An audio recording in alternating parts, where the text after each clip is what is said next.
My world. Wow, what a question to start with. I would say my world is a lot of undoing. What we believe in our mind doesn't always ring true to our body or our emotions. Hello and welcome. In this podcast, I have conversations with women who are building their businesses in their own way. We speak about the paths they've walked, the moments of meeting their edges, and the shifts that followed. These are honest conversations about building, leading, and creating from the inside out, meant to inspire women to unmute their voices and build in ways that are uniquely their own. Today, my guest is Martina. She is a woman devoted to helping others return to themselves, guiding them to reconnect with their inner truth and release what no longer serves them.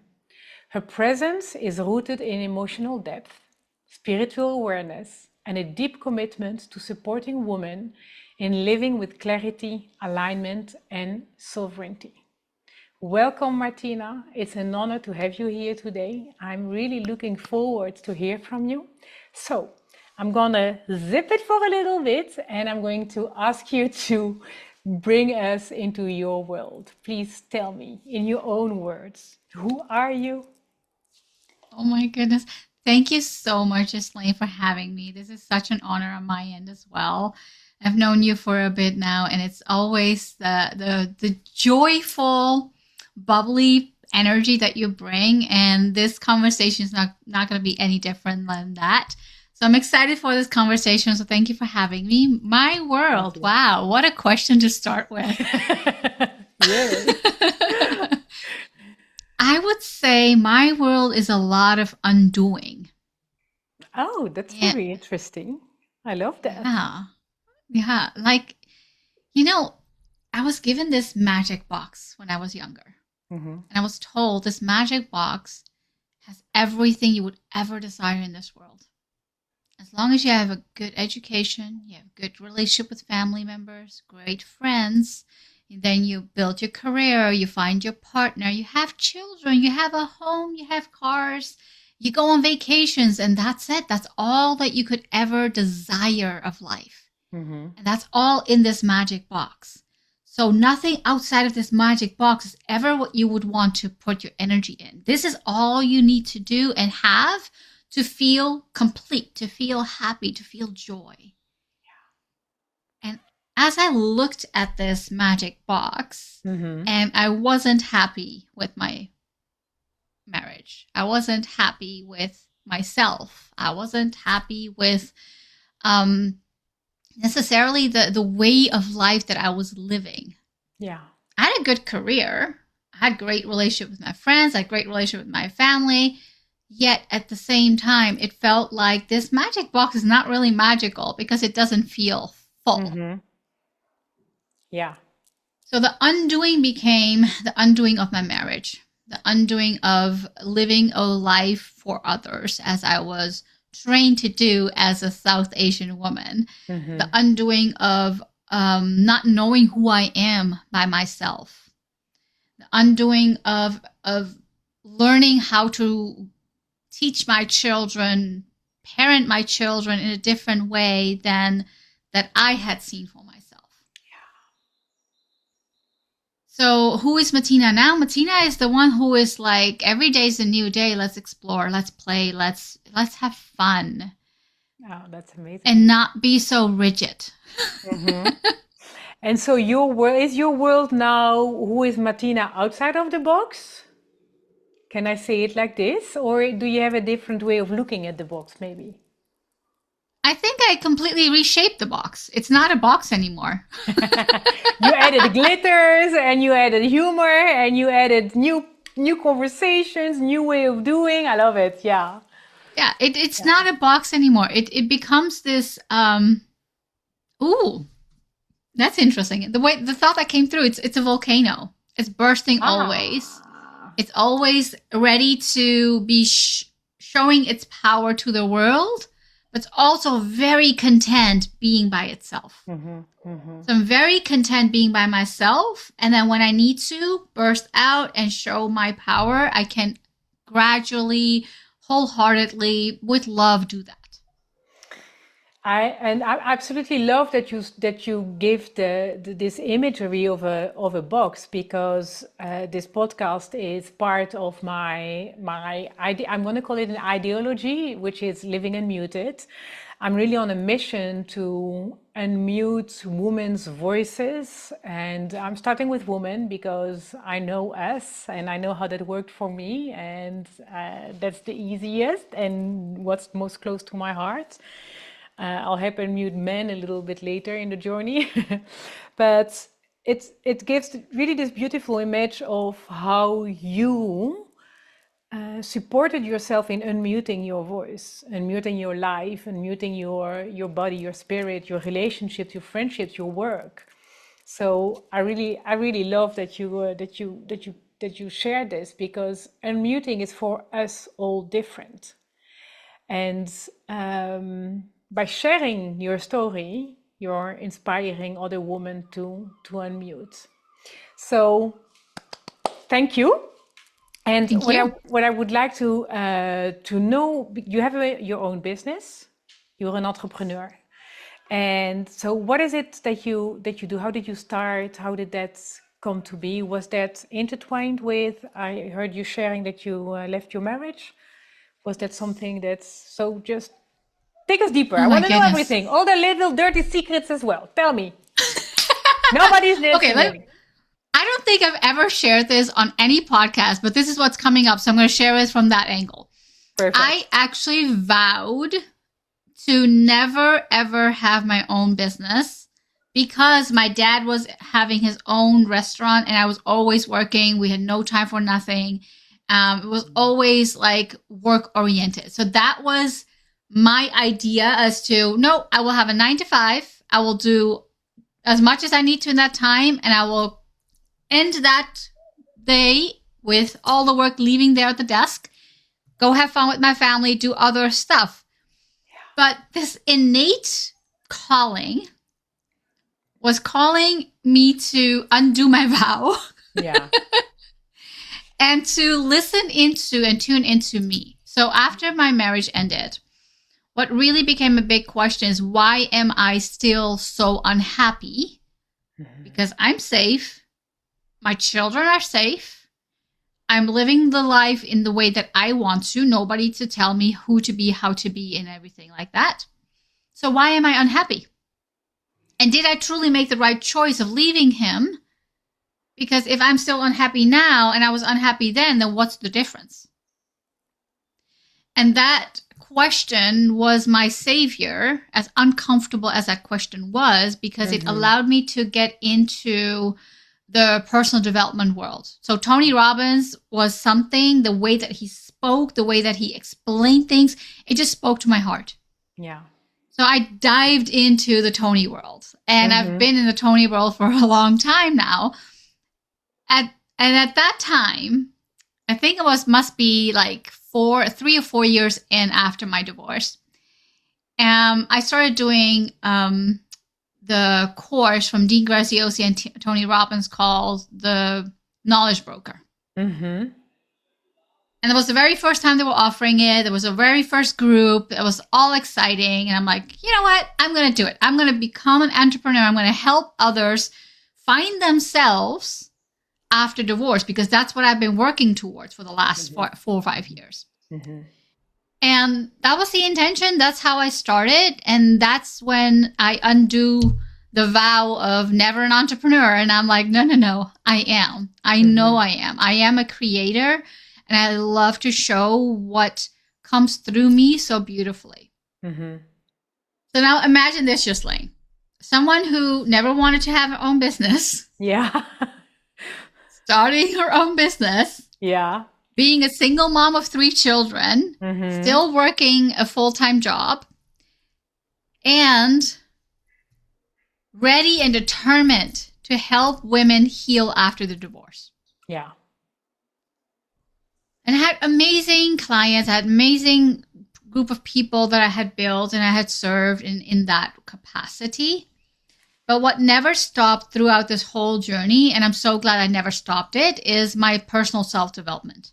So I always continue to invest in myself to understand myself better so that I can serve better. Because we cannot give what we don't have.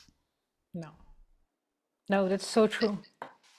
If I don't embody what I am learning, I cannot teach that to anyone else. No. If I'm excusing myself for the way I'm showing up, the way that I'm writing, the way that I'm saying, all of the mistakes that I'm making, then my client is going to feel that excuse for themselves very much alive too, and they're not going to hold themselves accountable to the next step. Yeah. So if I may like summarize a little bit what you just shared, is the gap that you bridged between getting a divorce and starting your own business, so to say. It's a little bit that timeline is the not who am I, but maybe more what are the skills or the I can't find my words, but what are the okay, I'm going to say it in Dutch because you understand Dutch, and maybe you can translate the word for me and everybody can come along again with us. De eigenschappen die je aangeleerd hebt. Yes, what are my own characteristics? Yes, characteristics. Merci beaucoup. Thank you so much. So the gap that you missed between getting divorced but still not being happy, the gap was those characteristics and the specifics in how you lived your life, in who you were.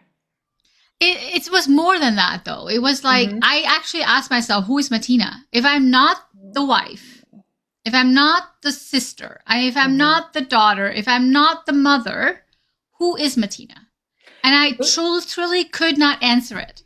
So you extracted yourself from all the identities that you had been conforming to within that box. And then who was Martina? And then it came out that Martina was an entrepreneur. Yeah, very much so. Yeah. Very much so. Yeah. So you jumped into that program with Tony and you found out, okay, I'll be the entrepreneur. What was maybe your dad's reaction or your own first reaction? Like, I vowed to never do this, and then? Well, it was interesting because before I started or signed up for that course, I was like, no, I can't do this. I have a secure job. I work at the hospital. This is good. This is fine. It's not only paying for my bills, it's also allowing me to do fun stuff with my kids. It's enough. Because that was the programming. And that's so important. It's enough. Okay. It's safe and it's enough. The two key things that were all in my mind that did not make me or allow me to do something that I had never done, do something that I had vowed to not do.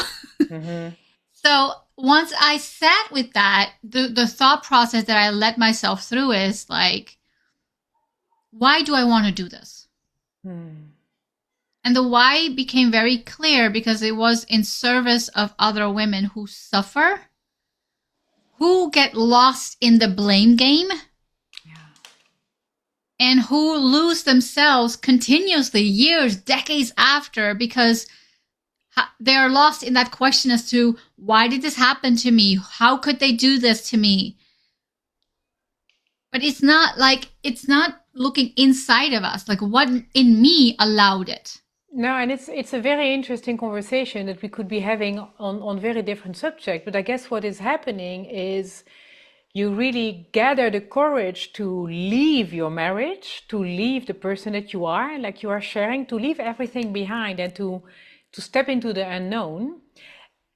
And then you will realize just having the courage to do that is not enough. Because if you don't continue to walk forward with that energy and that courage, you just end up in, okay, but what now? And you get, I guess, into a kind of freeze situation where you go, okay, but what now? What now? What now?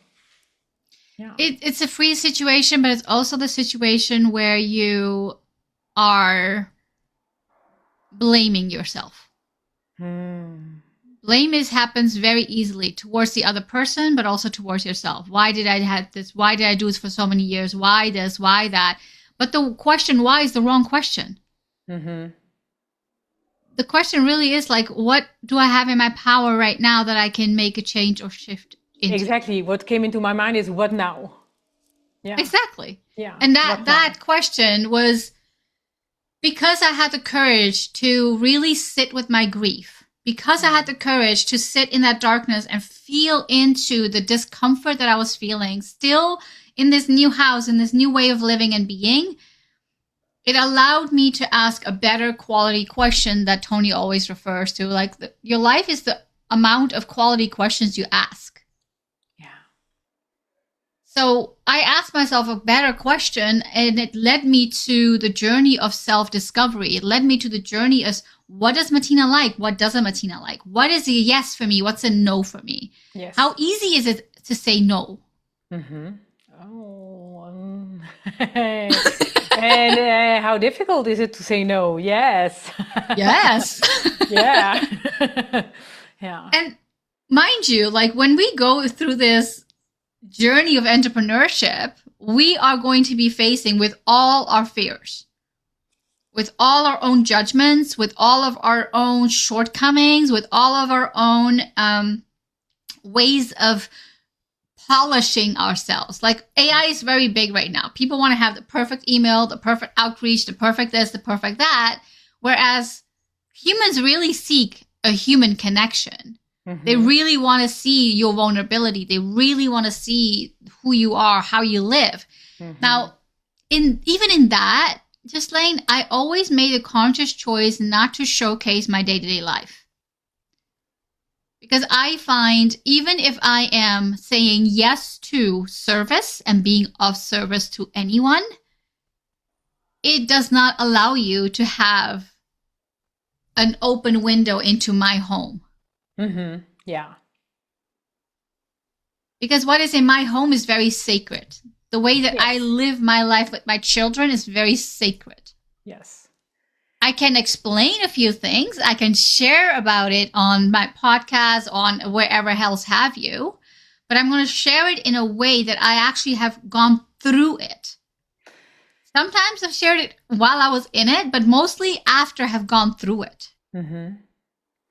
And I think as an entrepreneur, it's very important to have those spaces and those moments where we can resource, when we can go back to the source, the core of what is important for me, of what for us, for what we are made of. And then based on that, because it's all about staying centered in who we are. And once we can stay centered in who we are, we can share within the businesses that we bring into the world. We can share towards our friends. We can share towards being in traffic.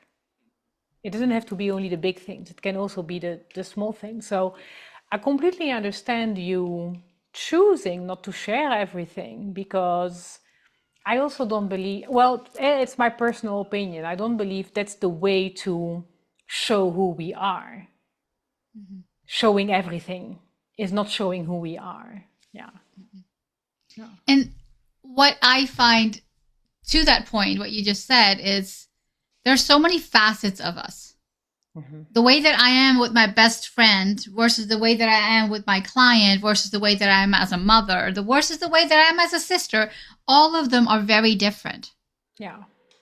They all require a different part of me. Mm-hmm. So when I'm showing up with the work that I do, it requires a certain degree of professionalism. It requires a certain degree of vulnerability. It requires a certain degree of honesty. Mm-hmm. I'm very interested in what for you is the professionalism. Because for me, I'm trying to get out of, we need to do marketing in a certain way. We need to do sales in a certain way. We need to, when we communicate, and I know it's for you also like that, because I heard you sharing about emails need to be a certain way. No. So I'm really curious, what is that professionalism for you? Because I know it's not what the standardized idea is of professionalism. So could you share a little bit about that? Beautiful question. For me, professionalism is allowing the authentic flow to happen. So, for example, when you were on my podcast, I only have one question, and I truly, truly, truly trust that the conversation will flow in the way it's meant to flow. And the person who needs to hear it, who needs to find it, will find it. That's the intention behind it, right? So if my intention of my business is to serve, and I'm true to that intention of service, then I can hit record and say to God, source, universe, whatever you choose to believe in, for me it's God, I can say to God, like, okay, you put me on this path, flow through me, please. Yeah. I put my human on the side right now, I'm putting it on the side, flow through me. And I allow that conversation to be authentic. I allow that conversation to be raw. I allow that conversation to go from one thing to completely another, and be like, somewhere in the line, people will get it. Yeah. Now, with the polished professionalism, it's about, okay, but why did you talk about this? And why did you talk about that? And how can you lead the customer through the journey of this and the other? Where it's like, hold on. Yes, I understand what you're saying. And that's important to think from a broader picture. But I knew in this moment that I needed to bring that message in the way the message was coming out. Yeah. And I need to trust that. I need to give grace to that. So I don't need to have the whole system ready for my customer journey to go from A to B to C to D. No, sometimes people jump to D and they're like, I'm ready for a call with you. When are we booking? Yeah. And other times you're getting to know someone. So the professional Martina, in opposition to the mother Martina, is the one that lets that which is being birthed through her, through that channel of your company. That's the professional Martina.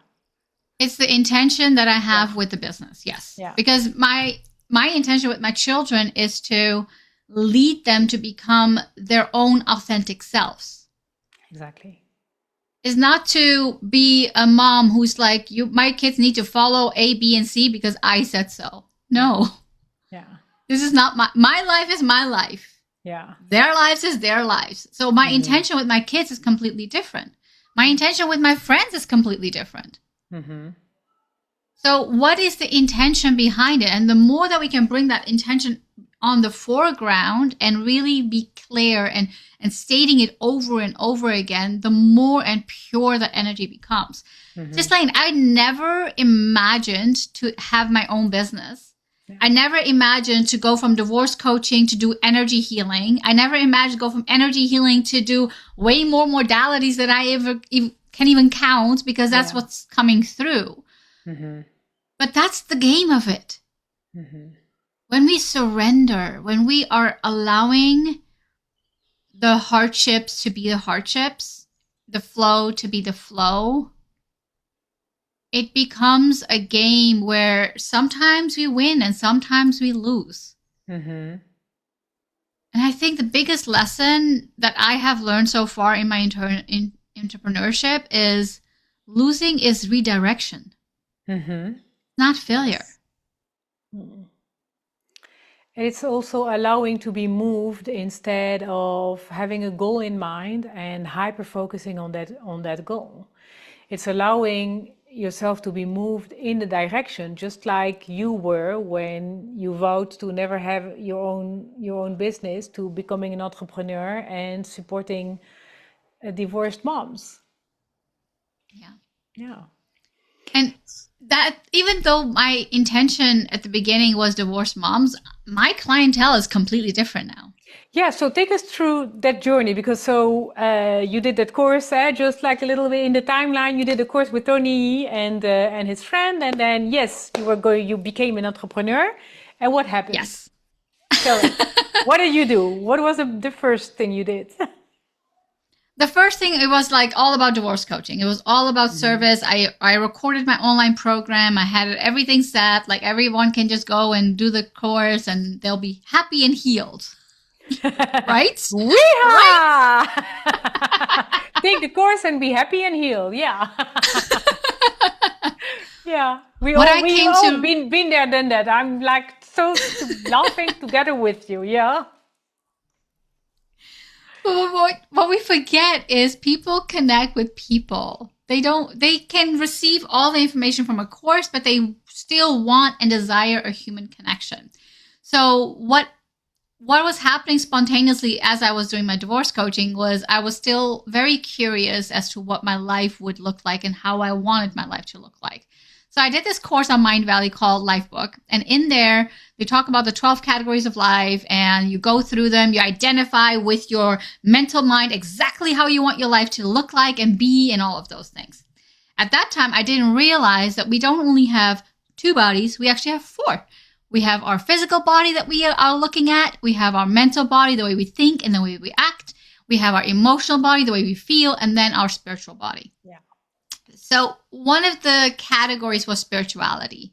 And that really intrigued me. I'm like, I know actually nothing about spirituality. Okay, I know my religion. I know where I come from. I love the idea of oneness in all and seeing the beauty of a human. I love it. But what is spirituality to me? I didn't know. But because I went into that very deeply and I understood how I was receiving energy, how I was receiving information, I actually got to do, I became an emotion code practitioner. Because the idea was if I can help my clients release trapped emotions in their bodies that they are either aware of or not, without having them to relive it or retell it, then I am doing them a bigger service and I'm helping them really let go of the pains and the gains that they have gotten to through the divorce. Yeah. So I became that. And then I said to my spirits, I am an emotion code practitioner. And this is the only way I can serve. And this is the only way I can do things. And I kept getting ideas. And I kept getting guidance and nudges through based on the client that I was working with. And I oftentimes dismissed it until one day with this one client. And the idea came through and I was like, okay, fine, I'll do it. And I did what was needed for that session. And the person was like, what did you do? Yeah. I don't know what I did. I just know I followed guidance and that's the way it came through. So I'm assuming you're going to have a bit of sleepiness, a bit of like you need to recalibrate your energy, be in nature, drink more water, all of those things, and you'll feel fine in the next 3 days. And that was exactly the case. And I was like, what did I do differently here? Yeah. Because my certificate says I'm an emotion code practitioner. Yeah. My divorce coaching says I'm a knowledge business broker.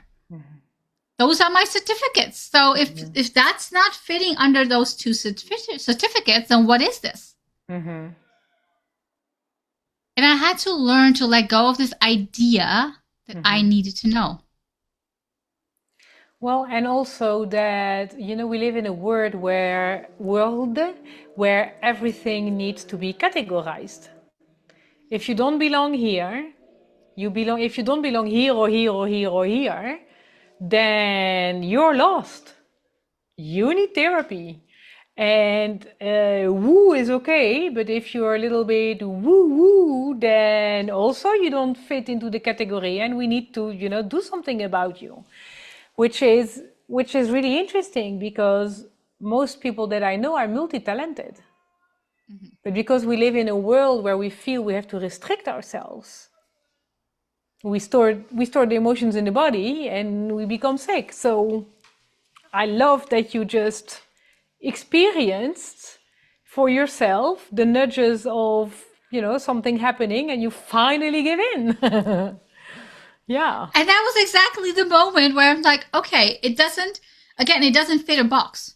Like you're sharing, right? It doesn't fit a dynamic or a logical experience. So what happened really quickly after that was my clientele changed. It wasn't focused on only divorce anymore. It was focused on any type of trauma, any type of ancestral healing, any type of experience that you felt like I'm sick and tired of being that way. Help me. we'll just say and start a session and see how it comes through. Yeah. And people were just amazed. And I'm like, what did you do? I'm like, I don't know. My intention is to serve in the way that I need to serve you today. You come on, and that's the intention we're working through. Exactly. And it became a very profound experience. But one thing that I find personally very, very important is to humble myself. Mm-hmm. I am not the one doing this. No. I'm the vessel through which it's coming through. Exactly. Exactly. It's never us. That's why your own personal space, like you shared before, this is my life, this is my children, this is my home, my sacred home, is so important, because that's the space where you create this ground for you to be able to pass through anything that the person that is coming to you is open for receiving. Mm-hmm. Mm-hmm. Yeah. Absolutely. I love that. And it's again, it's such a profound, life-scattering, life-enhancing experience at the same time, because we are getting to learn who we are as human beings and how quickly we change. Yeah. And it sounds a little bit like hands-on healing, or sessions where you were doing work with people one-on-one. Is that what I've done so many different things. I've done group healing. Healing where we really focus on a specific emotion or a specific area of life. I remember this one profound group healing. We were focused on the financial life. And oftentimes my groups would be filled with women. This time it was men and women. So I'm like, this is interesting. Let's see how this one goes. So about 35 people in this healing group. And we did the release, and people were just amazed as to how they felt and how much was coming through, and how someone was really touched by that energy of release. So that is when you do it on a generic form, right? Like, this is the topic, this is the intention of release. We all show up and we do the release. Now, when I do one-on-one work, for me, it's important to talk to the human, to the mental mind first. Because if our mental mind is not coming along the journey, you can heal all you want. The mental mind is going to block every freaking thing. Exactly. Yeah. It's going to be like, yeah, that was nice, but I don't feel anything. That was okay, but it wasn't really that deep enough. That was okay, but, and fill in the blanks. Because right? the human wants comfort and wants to, stay where they are and not being challenged to anything. So that's the human. It's the safety net. It's the safety net as to give me what I know and let me be in what I know, and what I don't know, so I don't want to know. So it is a part of the one-on-one work is about confirmation. It's about communication. It's about asking questions and allowing them to reflect to themselves. They're not really reflecting to me. They're reflecting to themselves as to what they find. And then when they are shared enough, then I'm guided. That's great. Now we are ready for the release. So I'll put on a meditation, and I will do energy healing on the back end while the person is in meditation state, or they're laying down and just calm. And then what is happening nowadays is at the end of that meditation or the release, I am called to do a quick, I'm saying quick, depends on the person, a meditation for them as well. So I guide them through a specific experience based on what they need. And then at the end of it, we just complete it, and that is that. Yeah. Sometimes, Ghislaine, it is cord cutting. Sometimes it's ancestral releases. Sometimes it's energetic, emotional releases. Sometimes it's entity releases. You don't know what someone has carried through their whole life. Yeah. That they are either ready to let go or not ready to let go. Yeah, but what is coming forward to be let go of? Which is so interesting when you don't work. So you start with the mental mind, but you don't only work on the mental level, because, like you said, we have 4 bodies, we have 4 systems that are working together or working against each other sometimes. So Yep. it's beautiful. And when someone is in pain, there's always one body working against. Yeah, that's true. That's true. Yeah. So take us to a moment in your life career where you met that edge that really invited you to build your life differently. Would that be your divorce? Or is that another? I would say my divorce was the catalyst. Mm-hmm. So it started. It was the catalyst for sure. What was the edge was the decision to understand who I was. Yes. Because if I had not chosen to start understanding who is Martina outside of all of the roles that I have entangled myself in my life, I would never have discovered the person that I am and loved my solitude. I love being alone. I could never say that before. Before, I needed and I sought validation. I would over-deliver for people and then ask very little to nothing in return because, hey, it makes me feel good that I gave you something. Now it's the other way around. I'm like, I'm good. I can be by myself alone, no problem. So can I say your inner world is so rich that you don't need any outside input to be happy, joyful, and to be? I'm going to say yes and no. I'm not a saint. I'm not a person who is like sitting at a temple and all day long it's like in own bliss. So I need that too. Yeah. But there is a balance. I can be happy being with people and I can be happy being alone. Yeah. And I can come back to my center and be like, that felt good. Or, that did not feel good. And I can still allow myself to come to this richness of aha moments, of conclusions, of experiences that makes me enrich my life in a certain way. Yeah, beautiful. Beautiful. I like talking about feminine energies, opposite to masculine energies, when I talk about before and an after for myself. Is that something that you also refer to when in the way that things change? So you spoke already with me and with everybody listening to the things that you did to change a lot of that inner work and understanding yourself, studying yourself, maybe is a way I could say it. I know Bob Proctor speaks about it like that, studying thyself. How would you say that feminine energy is more available in your system and present in the things that you do in your life? Wow, that's a beautiful question. I would say I grew up in Holland, and Holland is the most logic-driven country. Okay? I don't want to talk about it. Yes, but it's a very logic-driven country, and that is the way that I lived. And I didn't believe in woo-woo. I didn't believe in anything that was astrology or whatever else have you. If it was not on paper, it did not exist in my book. And when I went through this whole experience, a whole new world was open to me.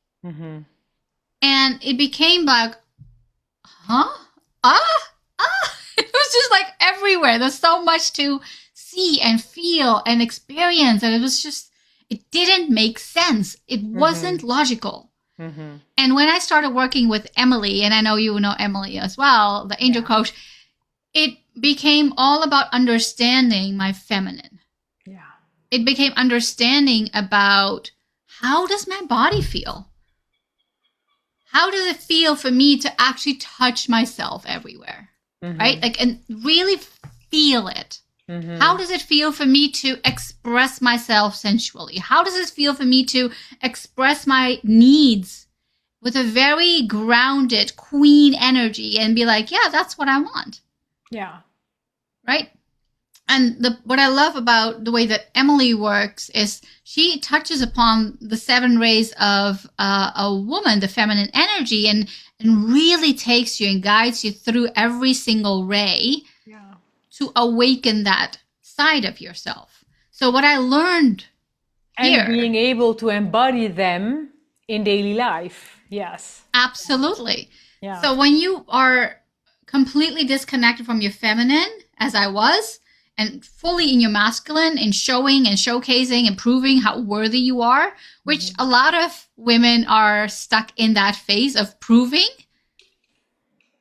When you take a step back and you start dancing again, when you start painting again, when you start doing things that are not your day-to-day life, and even feeling into and expressing yourself in a certain way with certainty, with charisma, with flair, it is something that you just naturally embody, and people get attracted to that. Yeah, exactly. It's a fundamental different way of standing in your energy and in being in your energy when you embody those feminine archetypes.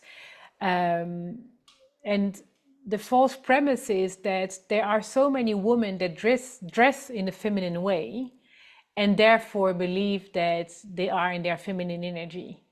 But then whenever they set a goal, it's a goal, and this is my goal, and this is where I'm going, and I'm not going to shift because this is what it says on my paper, and a little bit referring to the example that you gave, and this is where I'm staying because this is what it says that I need to be doing. And exactly what you said, this feminine energy is knowing how to bring those different aspects of yourself forward and letting them lead and still being able to stand in your own truth, grounded in who you are.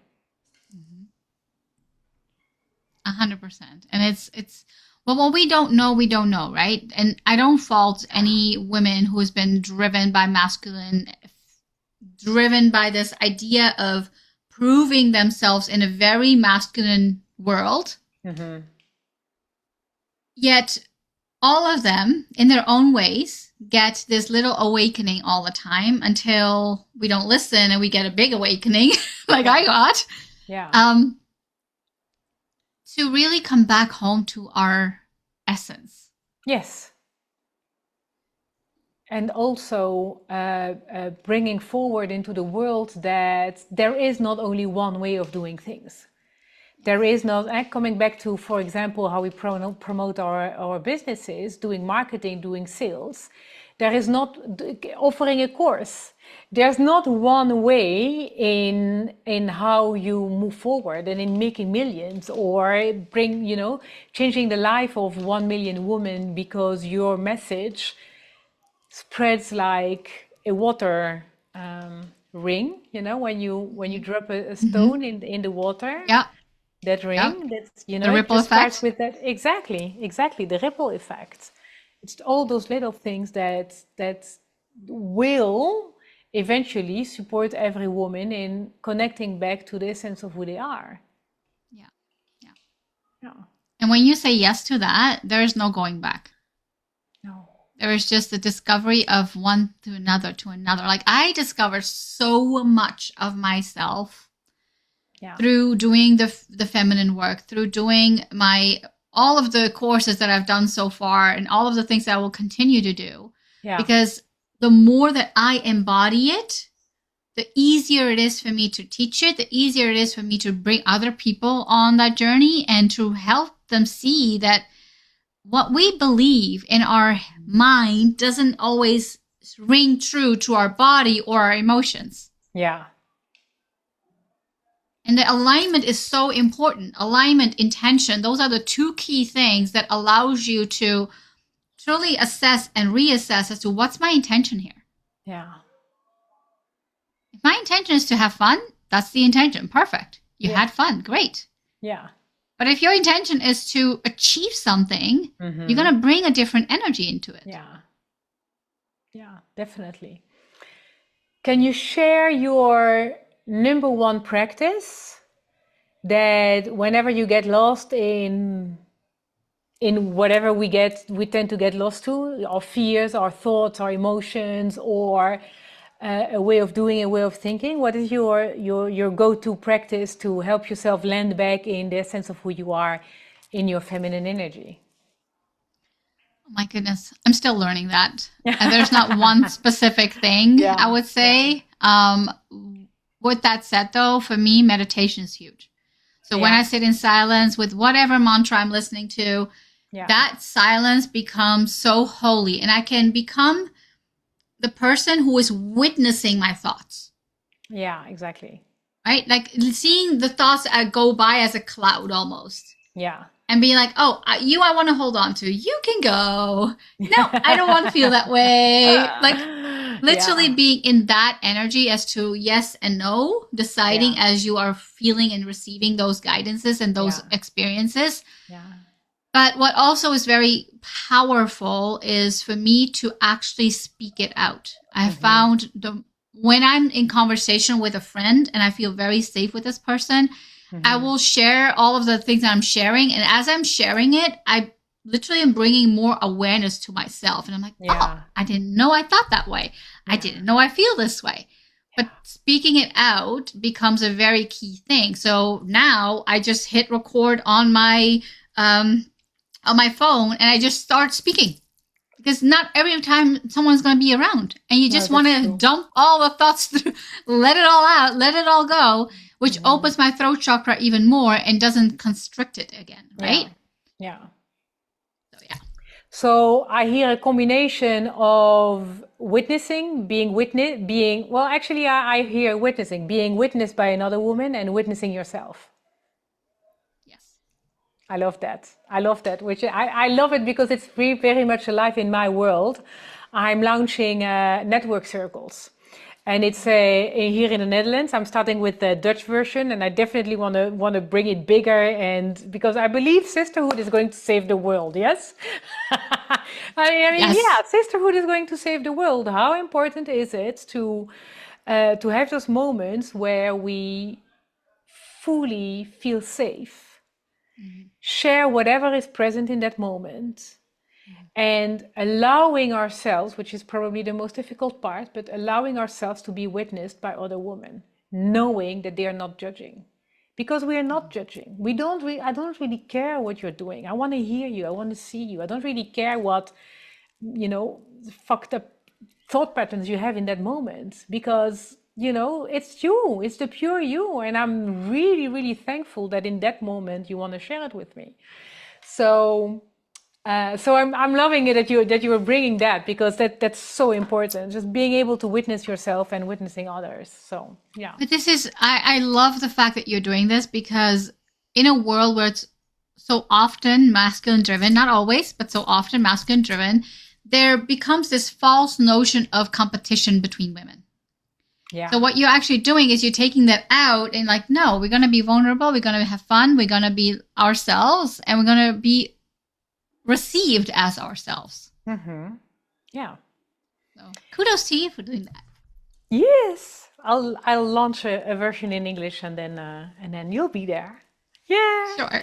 So I trust that you've inspired many women to start meditating in order to be able to, as a practice, to connect back to their feminine energy. How would you suggest, if someone that is listening feels inspired and just really doesn't know how to start or where to start meditating, how would you suggest to her to do that? Of course you're going to ask that question. My mind is laughing out loud right now. Okay, so this is the newest thing, and I am literally going to share this for the first time with you here. What I have done is I've started launching specifically curated meditations for people. So if you want to start and you're like, I'm curious, you can get a personalized meditation, and it's about 15 to 20 minutes that I recommend my clients to do every single day, because consistency is what breaks the pattern faster than me meeting with you once a week. Yes. So when you add that pattern recognition for yourself every single day, and you're bringing yourself back home and you're releasing every single day, it brings you faster to the goal that you want and desire. Yes. So for anyone who's interested in getting the personalized meditation, you can reach out on Instagram at Singh Matina, yes, or send me an email at connect@matinasingh.com, and I will be gladly creating one for you. Nah, I love that. I love that. And of course, I'm going to ask that question. This is not really by accident. We both don't believe in accidents. We only believe in miracles. Nope. And all the information to connect with Martina are also going to be posted underneath this podcast on Spotify and on YouTube. So feel free to reach out to Martina. Thank you so much, Martina, for being here with us and inspiring us with your laughter, your beautiful smile, and your sparkling eyes. Thank you for sharing your story. Thank you for having me. Yeah. Is there anything else you would like to share? Did I forget to ask you something? I'm just going to take a moment to thank you. Because having the intention of bringing women together and having them feel safe is no small feat. It is really something that we all need and require in this world. So I am so glad that you are taking on that role of providing that, of creating that, of supplying for that with your energy. Because the more that you are authentically you, the more that people will feel safe to be them. So thank you, thank you, thank you for your beautiful love and light. Thank you so much to everybody listening. See you next time, or hear you next time, or speak to you next time. I don't know. Bye. Thank you. Bye.